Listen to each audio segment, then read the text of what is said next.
बैठ गए। फिर एक भगत ने गुरुजी से बोले कि गुरुजी महाराष्ट्र से कोई 2 भगत आए, तो गुरुजी बोले आ जाओ आगे बोल। तो हम आगे चले गए, आगे चले, दोनों पैर पकड़ लिए गुरुजी के, और गुरुजी ने हमारे दोनों सर पे हाथ रख दिया और गुरुजी बोले कि भाई कहाँ से आए हो? मैं बोला हम महाराष्ट्र से और वाटर फाटा जालना से आए। तो गुरुजी बोले कि तुम इतना दूर से आए हो, बोले आप बहुत पुण्य आत्मा हो, बोले आप बहुत पुण्य आत्मा हो। मतलब गुरुजी को बोला गुरुजी आप ये तो भगवानों के जो आपने मंत्र दिए, तो मैं तो गणेश जी का बहुत बड़ा भक्त था। मैंने 11 साल मैंने गणेश जी को विसर्जित करता था। तो बोले क्या करता था उसका? मैं बोला 10वें दिन उसको विसर्जन करता था। तो गुरुजी बोले तेरे अंदर जो ओरिजिनल गणपति गणेश बैठा है ना, बोले उसका विसर्जन कब करेगा? बस मैंने इतना ही सुना गुरुजी का। और गुरुजी को बोला गुरुजी अभी तो हम विद्यार्थी है, कैसे वैसे आए चाटा मार के हमारे घर से, फिर आप कैसे हम दोबारा कैसे आ सकते हैं? यहाँ पे पैसे नहीं रहते, कुछ नहीं रहते। गुरुजी बोले कितना पैसा लगता है एक आदमी को? हम बोले 1500 रुपये। बोले गुरुजी बोले ये पैसे लेके जाओ, और लेकिन हर साल आपको ये आना ही आना है। तो मैं सोचने लगा कि इनका क्या उद्देश्य क्या है कि अगर खाना भी हमको खिला दिया, सब कुछ दिया और पैसे भी दे रहे, क्या उद्देश्य क्या है इनका? मैं तो कम से कम 12-1 बजे तक मैं सोया नहीं, कि मैं सोच रहा था कि महाराज जी का क्या फ़ायदा इसमें, गुरुजी का क्या फ़ायदा इसमें। तो फिर दूसरे दिन मैं जब उठा, नाम दीक्षा लेने के बाद मैं दूसरे दिन उठा, तो मेरे को ऐसा एहसास हुआ कि मेरे को ऐसा लग रहा था कि मैं 10-15 कुंटल ऐसा बोझा लेके, सर पे बोझा था मेरे, और वो उतर गया है। में इस समय हम खड़े हुए हैं धनाना धाम आश्रम में। संत रामपाल जी महाराज जी का यह धनाना धाम एक विश्व लेवल पर सबसे बड़ा आश्रम है। यहाँ पर बहुत दूर दूर से श्रद्धालु आ रहे हैं और यहाँ पर 3 दिन का समागम चल रहा है। आज हमारे भाई यहाँ पर खड़े हुए हैं, इनसे कुछ पूछते हैं जो यहाँ पर आए हुए हैं, इनका क्या अनुभव है, क्या कहाँ से आए हैं, इनके पूरे इनके इंट्रोडक्शन जानेंगे, क्या इनके विचार हैं वो जानेंगे। चलिए हमारे सामने। नमस्कार भैया जी। नमस्ते सर। क्या नाम है सर आपका? मेरा नाम संतोष बालासाहेब पवार, महाराष्ट्र। सर जी यहाँ पर जो आप आए हैं, तो आप कब आए हैं पहले तो ये बताइए। मैं संत रामपाल जी महाराज की शरण में 2004 में नाम दीक्षा लिया था, दिसंबर में। 2004 में आपने संत रामपाल जी महाराज जी से नाम उपदेश लिया है। तो 2004 से आप संत रामपाल जी महाराज जी से जुड़े हैं, तो आप क्या कहना चाहते हैं? पहले तो ये बताइए संत रामपाल जी महाराज जी की शरण में क्यों गए, क्या कारण बना? भगत जी ऐसे बात है सर जी कि औरंगाबाद में गुरुजी आए थे, तो 2003 में आए थे। मेरा दोस्त था वहाँ पे, कुछ स्टडी कर रहा था, तो वो कोई ग्राउंड था, उस ग्राउंड पे जाता था वो। तो वहाँ पे क्यों जाता था वो? उसको मतलब खाना बनाने का उसको मतलब बहुत कटाड़ आता था। तो वो क्या करता था कि सत्संग में जाता था, वहाँ पे सब कुछ बना बनाए मिलता था। तो वो क्या करता था, खाना भी मिल रहा है, सब मिल रहा है, घर पे कुछ करने की ज़रूरत नहीं है। फिर वो क्या करता था, रोज़ जाता था। लेकिन जब गुरुजी ने सत्संग में जो भगवत गीता है, भगवत गीता के जो श्लोक है, वो श्लोक बता रहे स्क्रीन पे, ऑन स्क्रीन पे वेदों को बता रहे। आज तक कोई ऐसा संत ने जो स्क्रीन पे बता रहा है, कुछ बता रहा है, वो देख रहा है। 3 दिन उसने पूरा सत्संग सुना, और लास्ट में जब गुरुजी ने बताया कि भाई जिसको नाम दीक्षा लेनी है वो ले सकता है, फिर उसने नाम दीक्षा ली। उसका नाम रामेश्वर तरस है, वो मेरा लंगूटियार है। फिर वो जब वो घर पे आया तो मेरे को बताया कि भाई ऐसा ऐसा सत्संग है, तू सुन ले, तू इस ज्ञान को समझ ले। मैंने बोला भाई मैं तो पहले आध्यात्म में जाता, मैं तो गणेश जी का भगत था, गणेश जी की मूर्ति बिठाना ये मेरा काम था। फिर उसने बताया कि भाई तू ऐसा इसको पढ़ ले। फिर मैंने क्या किया कि वो सीढ़ी दी उसने, मैंने सृष्टि रचना गुरुजी की सुनी, और जब मैंने किताब पढ़ी, जब किताब थी परिभाषा प्रभु की और गहरी नज़र गीता में, ये 2 किताबें थी। मेरे को पढ़ने का शौक नहीं था ज़्यादा, मैं पढ़ने में बहुत कटाड़ा करता था। लेकिन जब मैंने उसको पढ़ना शुरू किया तो मैंने उसको 2 महीने में ख़त्म कर दिया। जो बड़ी बड़ी मोटी मोटी किताब थी, तो मैंने पूरा ज्ञान समझ लिया। जब 2004 में गुरुजी आने वाले थे महाराष्ट्र में, तो गुरुजी हमने फ़ोन लगाया आश्रम में कि गुरुजी आने वाले हैं क्या? तो वो बोले गुरुजी मई महीने में नया जून महीने के पहले आ जाएंगे। तो मैंने 2004 में मैंने मई महीने तक गुरुजी का मैंने इंतज़ार किया, क्योंकि मैंने ज्ञान सुन रखा था। और मैं उसको बार बार बता रहा था मेरे दोस्त को कि मेरे को ज्ञान पूरा पता चल रहा है, मेरे को नाम दीक्षा लेनी है। तो वो बोले आपने को दिल्ली तो बहुत लंबी होती है, गुरुजी यहाँ पे आएंगे, गुरुजी यहाँ पे मई महीने में आने वाले हैं। लेकिन हमने जब गुरुजी को फ़ोन किया यहाँ पे, तो गुरुजी ने बता दिया कि भाई हम सितंबर या अक्टूबर में आएंगे। फिर हमने अक्टूबर में और करोता आश्रम में फ़ोन लगाया, तो वो बोले कि भाई अभी गुरुजी यहाँ पे नहीं आएंगे, क्योंकि कोई जब समाज में कुछ हो रहा था, कुछ तो कोई जगह पे सत्संग नहीं हो रहे थे, तो उसके लिए गुरुजी ने मना कर दिया था कि भाई जो भी नाम दीक्षा लेगा वो करोता आश्रम आ जाएगा। फिर मेरा जो दोस्त था, उस दोस्त ने बताया कि आप क्या करें। मैंने खुद बोला उसको कि भाई आप सीधा करोता आश्रम जाएंगे, वहाँ पे नाम दीक्षा मेरे को लेनी है। तो मैं डर रहा था, क्योंकि मैंने जो सृष्टि रचना पढ़ी तो उसमें बताया गया था कि वो काल भगवान है, 21 ब्रह्मांडों का मालक, और वो जो काल है वो क्या करता है, 1 लाख लोगों को खाता है और 1.25 लाख उत्पन्न करता है। तो मैं उसको डर रहा था, मेरे को डर लग रहा था कि भाई काल को सब पता चला है कि भाई कि मेरे को ज्ञान पता चल गया है तो वो मेरे को मार डालेगा पहले ही, ये मेरे मन में ये था। तो पहले उसको बोला कि भाई चल आपने को जाना है। फिर हमको तो कुछ मालूम नहीं था, हम तो मतलब 12वीं क्लास होके आगे चल रहे थे, मैं उम्र भी ज़्यादा नहीं थी। घर वाले को बोला भाई हमको दिल्ली जाना है, तो वो बोले कहीं जाना नहीं, बोले कहाँ दिल्ली है आपने को मालूम नहीं, बोले। मैंने दोस्त को बोला भाई क्या करना है आप, तो बोले अपन पूछेंगे किसी को कि दिल्ली कैसे जाना है। एक बुजुर्ग को पूछा, वो बोला कि दिल्ली एक सचखंड जाती है, बोले दिल्ली, तो वहाँ से तुम दिल्ली जाओ। हमने फ़ोन लगाया आश्रम में, तो बोले दिल्ली आ जाओ, दिल्ली से महाराणा प्रताप आ जाओ, महाराणा प्रताप बस अड्डे से आपको रोहतक गाड़ी मिलेंगी, रोहतक से आप करौता आश्रम आ जाओ। फिर वो लोकेशन से हम वहाँ पहुँच गए। वहाँ पहुँचे, हम करौता आश्रम में पहुँचे। करौता आश्रम पहुँचने के बाद जब हमने वो पेट्रोल पंप पे हमको ऑयल और ही उतार दिया लोगों ने, और उन्होंने बताया कि भाई, हमने पूछा भाई संत रामपाल जी महाराज का आश्रम कहाँ है, तो वो बोले यहाँ से, वो दिख रहा है ना, वो बोले क्यों कहाँ से आए, बोले आप, हम बोले भाई महाराष्ट्र से आए। बोले महाराष्ट्र से आए, क्यों आए, बोले इधर तुम्हारे पास साधु संत नहीं क्या। मैं बोला साधु संत बहुत है, लेकिन इन्होंने जो ज्ञान बताया ना, उस ज्ञान से हम खींचे आए यहाँ पे।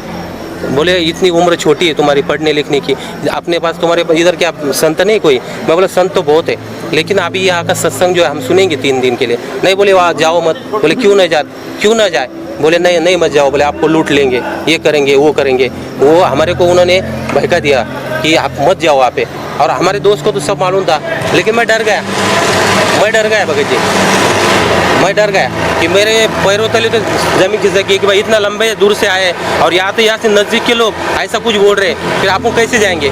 फिर हम जब कैसे उनसे छूट गए, उससे छूटने के बाद हम जब आश्रम में पहुँचे तो सब हाथ जोड़ के वहाँ खड़े थे, और सबने वहाँ भगत जी बोले कहाँ से आए हो, हम बोले महाराष्ट्र से आए। बोले आ जाओ, बोले आओ, बोले नहा लो खा लो पी लो, फिर गुरुजी आएंगे, बोले अभी संध्या आरती का टाइम हो गया, बोले गुरुजी भी आएंगे। मैं बोला मेरे को नाम दीक्षा लेनी है, बाकी तो कुछ करना नहीं। लेकिन बोले नहीं, बोले भूखे पेट गुरुजी नाम दीक्षा नहीं देंगे, बोले आपको तो पहले नाम दीक्षा लेना पड़ेगी। फिर मैंने नहीं, आपको खाना खाना पड़ेगा। फिर मैंने खाना खाया, स्नान किया, खाना खाया, फिर गुरुजी आए, मैंने नाम दीक्षा ली। और गुरुजी के पास हम 60-70 लोग ही थे, तो हम पीछे बैठ गए, दोनों बैठ गए। फिर एक भगत ने गुरुजी से बोले कि गुरुजी महाराष्ट्र से कोई 2 भगत आए, तो गुरुजी बोले आ जाओ आगे, बोल। तो हम आगे चले, दोनों पैर पकड़ लिए गुरुजी के, और गुरुजी ने हमारे दोनों सर पे हाथ रख दिया। और गुरुजी बोले कि भाई कहाँ से आए हो। मैं बोला हम महाराष्ट्र से और वाटर फाटा जालना से आए। तो गुरुजी बोले कि तुम इतना दूर से आए हो, बोले आप बहुत पुण्य आत्मा हो, बोले आप बहुत पुण्य आत्मा हो। मतलब गुरुजी को बोला, गुरुजी अब ये तो भगवानों के जो आपने मंत्र दिए, तो मैं तो गणेश जी का बहुत बड़ा भक्त था। मैंने 11 साल मैंने गणेश जी को विसर्जित करता था। तो बोले क्या करता था उसका। मैं बोला 10वें दिन उसको विसर्जन करता था। तो गुरुजी बोले तेरे अंदर जो ओरिजिनल गणपति गणेश बैठा है ना, बोले उसका विसर्जन कब करेगा। बस मैंने इतना ही सुना गुरुजी का। और गुरुजी को बोला गुरुजी अभी तो हम विद्यार्थी है, कैसे वैसे आए चाटा मार के हमारे घर से, फिर आप कैसे हम दोबारा कैसे आ सकते हैं यहाँ पे, पैसे नहीं रहते कुछ नहीं रहते। गुरुजी बोले कितना पैसा लगता है एक आदमी को। हम बोले 1500 रुपये। बोले गुरुजी बोले ये पैसे लेके जाओ, और लेकिन हर साल आपको ये आना है। तो मैं सोचने लगा कि इनका क्या उद्देश्य क्या है, कि अगर खाना भी हमको खिला दिया, सब कुछ दिया और पैसे भी दे रहे, क्या उद्देश्य क्या है इनका। मैं तो कम से कम 12-1 बजे तक मैं सोया नहीं, कि मैं सोच रहा था कि महाराज जी का क्या फ़ायदा इसमें, गुरुजी का क्या फ़ायदा इसमें। तो फिर दूसरे दिन मैं जब उठा, नाम दीक्षा लेने के बाद मैं दूसरे दिन उठा, तो मेरे को ऐसा एहसास हुआ कि मेरे को ऐसा लग रहा था कि मैं 10-15 कुंटल ऐसा बोझा लेके, सर पे बोझा था मेरे, और वो उतर गया है। इतना हल्का महसूस किया मैंने, बहुत कुछ हल्का महसूस किया। और फिर मैंने घर पे गया, मैंने सबको बताया, मेरे पड़ोसियों को बताया, मेरे गांव में बताया। सब लोग बोले नहीं ऐसा क्या कर रहा है तू, क्या लेके आ रहा है। फिर ये जो भक्ति है, ये भक्ति मैंने जब ली, मेरे को एहसास हुआ, मेरे को महसूस होने लगा कि ये भक्ति पूर्ण है, और ये पूर्ण परमात्मा है, और ये पूर्ण भगवान है। जैसे कि आपने कहा है कि आपने करौथा आश्रम से आपने नाम उपदेश लिया, बताया जाता है कि करौथा आश्रम को तो तुड़वा दिया गया वहाँ पर संत रामपाल जी महाराज जी के आश्रम को, और एक और आश्रम उसके बाद बनाया था जो संत रामपाल जी महाराज जी ने बरवाला का, उसको भी तुड़वा दिया। फिर इसके बाद आपकी आस्था कैसी रही।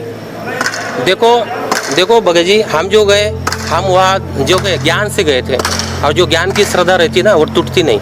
और हम ज्ञान से गए, ना कोई उद्देश्य लेके गए, ना कोई हमको ये था कि भाई कुछ हमको मिले कुछ, ये उद्देश्य मेरा बिल्कुल ही नहीं था। इसलिए हम ज्ञान से गए थे, हमने पहचान लिया था वो सदगुरु है, वो संत रामपाल जी महाराज शास्त्रों के अनुसार भक्ति देने वाले एकमेव संत इस धरती पे है। इसलिए तो हमको महाराष्ट्र से हरियाणा आना पड़ा। और हरियाणा में मैंने जो गरीबदास जी महाराज की वाणी पढ़ी थी, हरि आना हरियाणा, मतलब हरियाणा में हरि आने वाला था, ये 300 साल पहले वाणी। और जो जब हरियाणा भी नहीं था, लेकिन भगवान ने हरियाणा को बना दिया, और वो इस चीज़ से मैं यहाँ खींचा आया।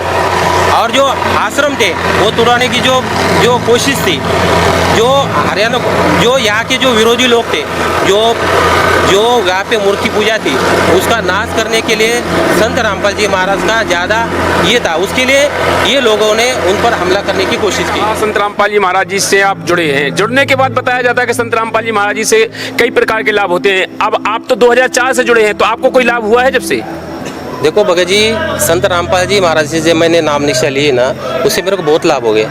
जैसे मैंने 2004 में नाम दीक्षा ली, तो कोई अभी सब बोलते थे ये परमात्मा है, खुद परमात्मा है। तो मैंने एक आटा चक्की डाली थी, आटा चक्की थी मेरे पास, तो 12 महीने उसका बिल नहीं आया, तो एकदम से उसका 50,000 रुपये बिल आया। 50,000 रुपये बिल आने के बाद और 50,000 रुपये और आने वाला था बिल उसका।